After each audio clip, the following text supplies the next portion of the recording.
अपने विचारों पर ध्यान दो, क्योंकि वह तुम्हारे शब्द बनेंगे। अपने शब्दों पर ध्यान दो, क्योंकि वह तुम्हारे कर्म बनेंगे।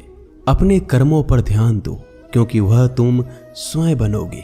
गलती उसी से होती है जो मेहनत से काम करता है। निकम्मों की जिंदगी तो दूसरों की बुराई खोजने में खत्म हो जाती है। इज्जत इंसान की नहीं होती है, जरूरत की होती है। जरूरत खत्म तो इज्जत खत्म। बोलना सीखिए, वरना जिंदगी भर सुनना पड़ेगा। उड़ने में बुराई नहीं है, आप भी उड़ें, लेकिन उतना ही जहां से जमीन साफ दिखाई देती हो। सिर्फ वो लोग आपकी परवाह करते हैं जो आपको तब भी सुन सकते हैं जब आप चुप होते हैं।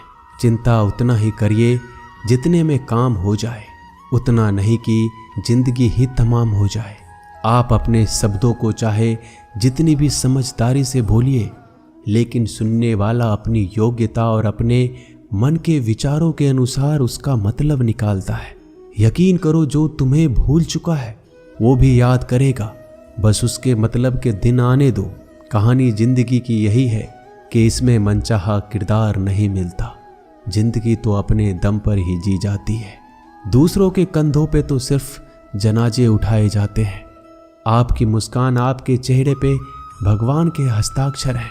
उसे अपने आंसुओं से धुल लें या क्रोध से मिटने ना दें।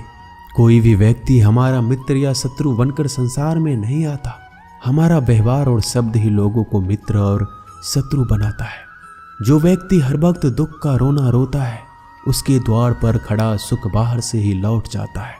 जिसके पास उम्मीद और आस है, वो जिंदगी के हर इम्तिहान में पास है। हर कोई अपना नहीं होता, और यही सच है। कितने अजीब है ये जमाने के लोग। खिलौना छोड़कर जज्बातों से खेलते हैं। महान दिमाग विचारों की चर्चा करता है, औसत दिमाग घटनाओं की चर्चा करता है, और छोटा दिमाग लोगों की चर्चा करता है। अहंकार ना पालिए जनाब, वक्त के समंदर में कई सिकंदर डूब गए। इन 5 जगहों पर हमेशा चुप रहना सीखिए। पहला, जहां आपके शब्दों की कोई कीमत नहीं। दूसरा, जहां बोलने के बाद आपको पश्चाताप ना करना पड़े। तीसरा, अगर आपके बोलने से किसी का दिल दुखता हो। चौथा, अगर आप गुस्से में हो, क्योंकि इंसान गुस्से में बिना कुछ सोचे समझे कुछ भी बोल देता है। और पांचवा, जहां आपको समझदारी से कोई सुनने वाला ना हो।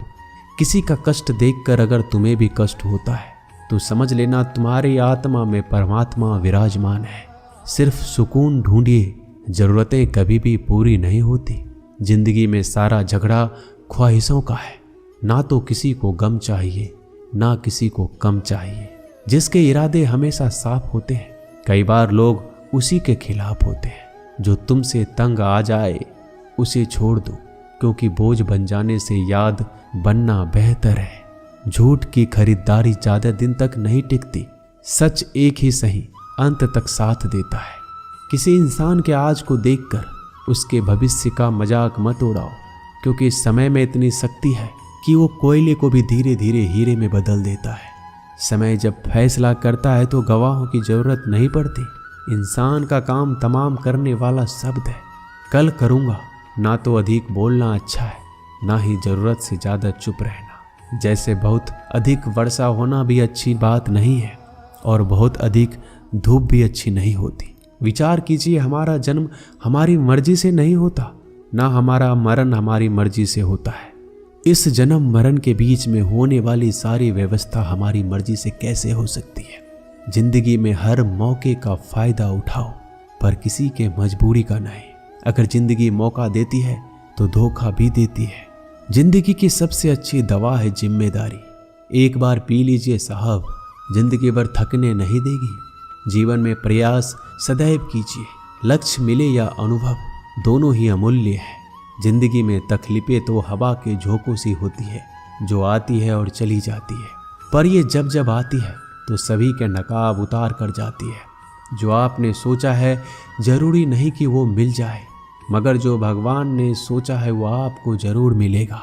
इंसान कर्म करने में अपनी मनमानी कर सकता है, मगर फल भोगने में अपना वो होता है जिसके साथ बातें खुलकर की जा सके, ना कि संभल कर। मनुष्य अहंकार और गलतफहमी के कारण महत्वपूर्ण चीज़ों से दूर रहता है। गलतफहमियां सच नहीं बताती और अहंकार सत्य को देखने नहीं देता। अगर आपके साथ जिंदगी खेल रही है तो आप निश्चित ही एक बेहतरीन खिलाड़ी होंगे।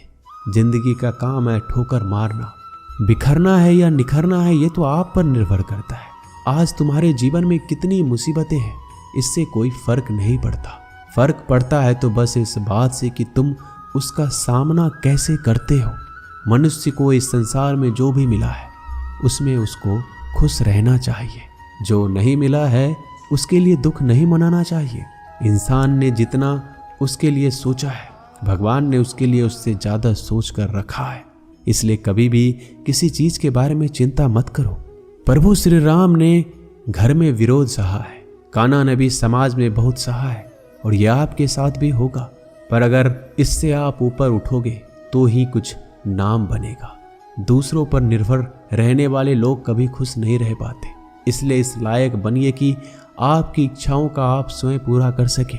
एक गांव में आग लग गई। आग बढ़ती जा रही थी। गांव वाले अपनी जान बचाने हेतु इधर उधर भाग रहे थे। एक चिड़िया ने इस दृश्य को देखा और अपनी चोंच में पानी भरकर आग बुझाने का प्रयास करने लगा। वो बार बार अपनी चोंच में पानी लाती और आग पर डालती। जब गांव वाले ने चिड़िया को आग पर पानी डालते देखा तो उनमें भी जोश आ गया और बोला, अगर ये चिड़िया प्रयास कर रही है तो हम क्यों नहीं कर सकते। सबने प्रयास किया और आग बुझ गई। ये सब एक कौवा देख रहा था। उसने चिड़िया से कहा कि तेरे पानी डालने से कुछ होना तो था नहीं, फिर ये क्यों कर रही थी।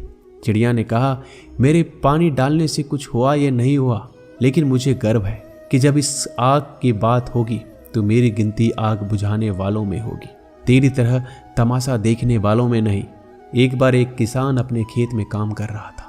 खेत में काम करते करते किसान की घड़ी खो गई। कुछ साल पहले ये घड़ी किसान को उसके पिताजी ने दी थी, इसलिए वो घड़ी उस किसान के लिए बहुत कीमती थी।